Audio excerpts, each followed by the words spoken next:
हजरत दाऊद अलैहिस्सलाम की कौम के 70,000 अफराद समुंदर किनारे एला नामी बस्ती में रहा करते थे। इन लोगों को अल्लाह ने हजारों नियामतों से नवाजा था, लेकिन जब राहत और सुकून आया तो ये अल्लाह की इबादत से महरूम हो गए और अल्लाह की मखलूक पे जुल्म करने लगे। तो यूं अल्लाह ने इनको खबरदार किया कि हफ्ते में एक दिन हफ्ता का दिन शिकार ना किया करो। इतवार से लेकर जुम्मा तक जितना शिकार पकड़ना है पकड़ लो, लेकिन एक दिन अल्लाह की इबादत और मखलूक़ात के अमल के लिए रख दो। तो अल्लाह ने उनका इम्तिहान लेना शुरू कर दिया।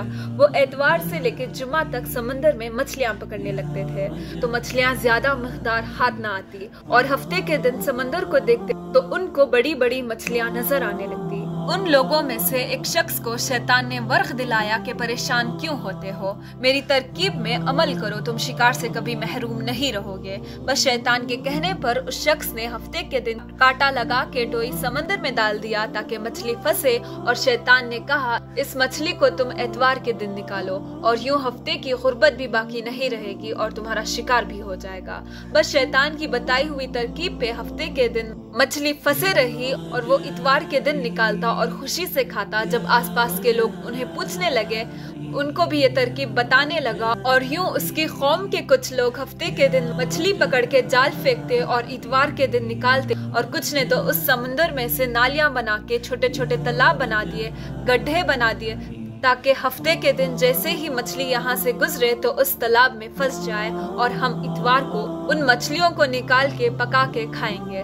उस गांव में कुछ अल्लाह के खास बंदे भी मौजूद थे। वो कहने लगे, ऐ लोगों, अल्लाह ने हफ्ते के दिन शिकार करने से मना किया है। ये जो तुम जाल फेंकते हो या छोटे छोटे तालाब बनाते हो, इनमें हफ्ते के दिन अगर मछली फंसती है तो ये शिकार हफ्ते के दिन का होगा। अल्लाह के अजाब से डरो, अल्लाह की नाफरमानी से डरो।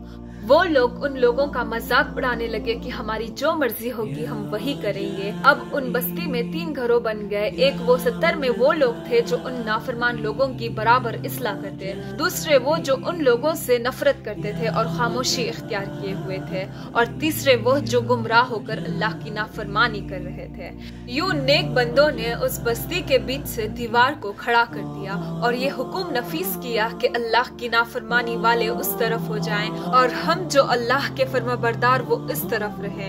वो सालेह लोग बार बार उनसे कहते रहे, ए लोगों, अल्लाह से डरो।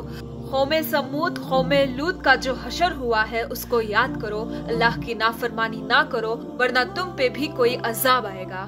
वो सारे नाफरमान जिनकी तादाद तकरीबन 12,000 सब हंसते रहे कि ये तो सब किताबी बातें हैं, हम पे कोई अजाब नहीं आएगा। बस जैसे ही वो घरों 2 हिस्सों में तकसीम हो गए, एक वो जो अल्लाह के फरमाबरदार बंदे दीवार के उस तरफ थे और दूसरे वो जो नाफरमान बंदे दीवार के इस तरफ थे, वो नाफरमान पूरी रात हंसते रहे, मजाक उड़ाते रहे, और वो अल्लाह के खास बंदे दीवार के उस तरफ अल्लाह से माफी मांगने लगे।